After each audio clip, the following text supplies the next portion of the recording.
world you are graduating into. This is what I want to talk about. Lead in shaping a new world order for the 21st century. These were fake photos? Oh, absolutely. We didn't know of one single atrocity committed by the Cubans. It was pure, raw, false propaganda to create an illusion of communists, eating babies for breakfast and that sort of totally false propaganda.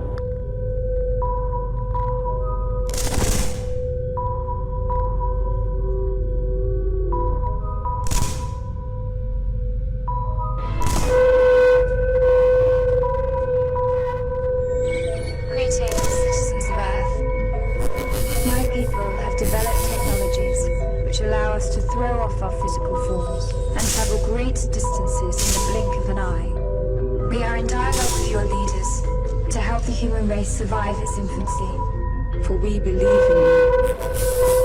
We are helping your scientists find cures for diseases which afflict your bodies, and helping you to preserve your planet's most precious resources. Many among us wage peace, and one day, with our help, war may be a thing of the past. Our armies are getting strong and growing.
Ladies and gentlemen, is that there has been a plan in existence since about 1917, and probably before that, to create an artificial extraterrestrial threat to this Earth in order to create a one-world totalitarian socialist government.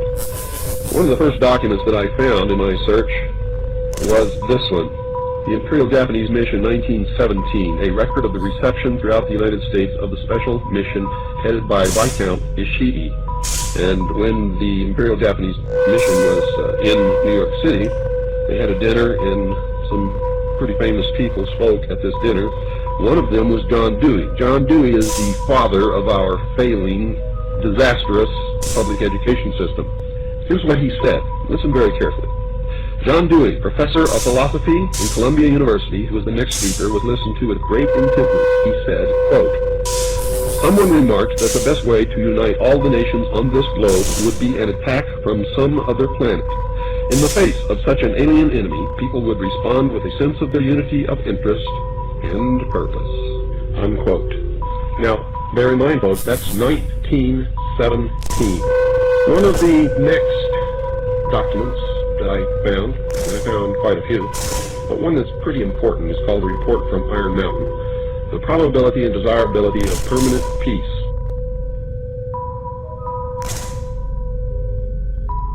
These were fake photos? Oh, absolutely. We didn't know of one single atrocity committed by the Cubans. It was pure, raw, false propaganda to create an illusion of communists, eating babies for breakfast and that sort of totally false propaganda.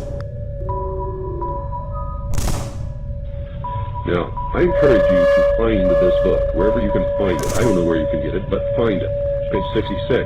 Credibility, in fact, lies at the heart of the problem of developing a political substitute for war. This is where the space race proposals, in many ways so well suited as economic substitutes for war, fall short. The most ambitious and unrealistic space project cannot of itself generate a believable external menace.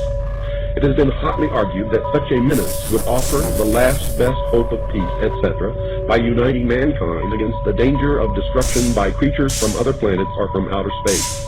Experiments have been proposed to test the credibility of an out-of-our-world invasion threat. And as you just heard, these things were planned many, many years ago.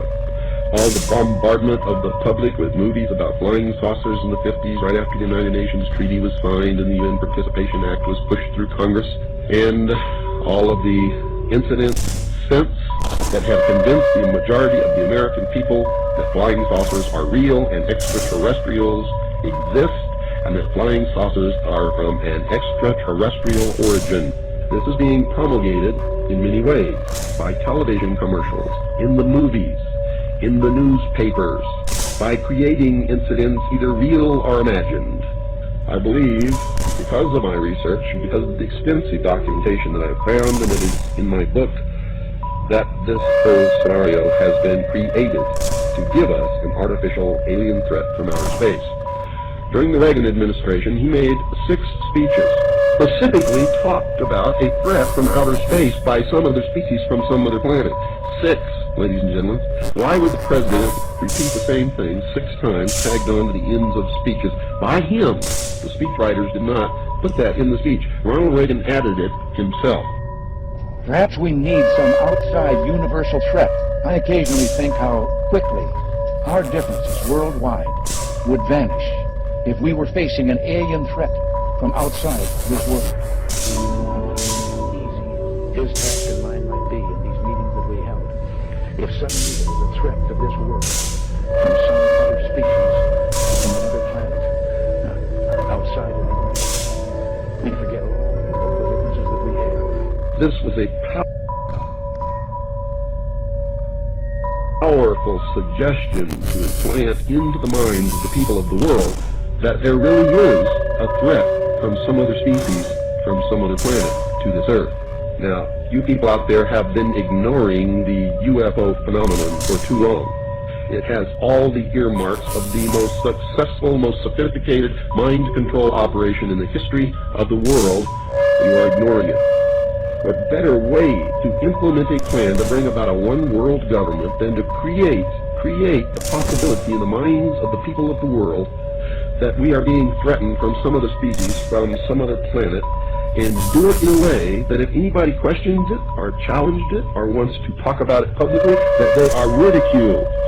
And the ultimate goal is to make the Earth look very small, to present the people of the world with an external threat to this Earth, a superior race from some other planet, vastly superior to us in intellect, philosophy, and technology, in order to cause the dissolution of nation-states, the dissolution of all existing religions, and the formation of the world totalitarian socialist government.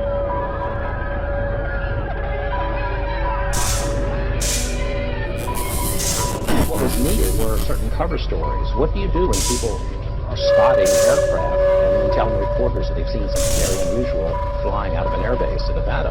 And frankly, this was the origin of a lot of the sightings that took place in the mid-50s, 1954, 55, 56, of unidentified flying objects, the UFOs. So the CIA was involved in encouraging people to believe that, yes, they saw UFOs, and the CIA and the military tried to be very helpful to reporters to get these stories out, to divert the attention of the country, and particularly the people in this region, about what they had actually seen.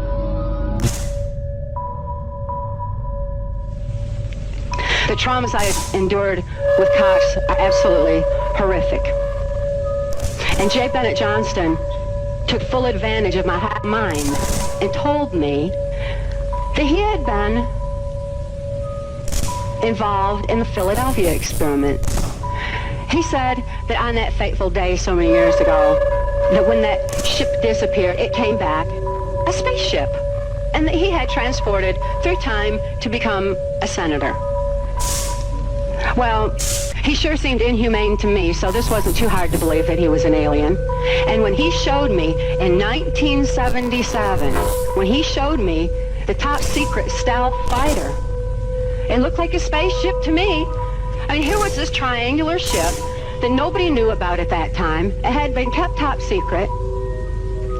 And he was using mind control illusions and manipulation of my mind to believe that he was an alien so that I would feel totally helpless and carry out exactly what it was.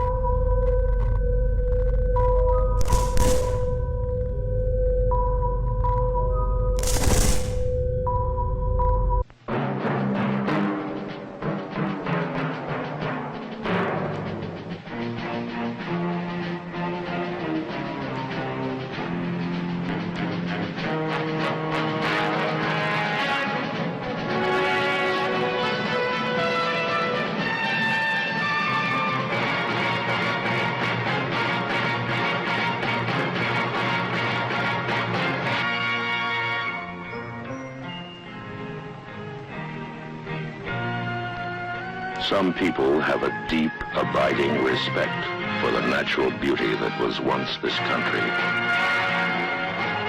And some people don't. People start pollution. People can stop it. Write for Pollution Booklet, Box 1771, Radio City Station, New York.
Very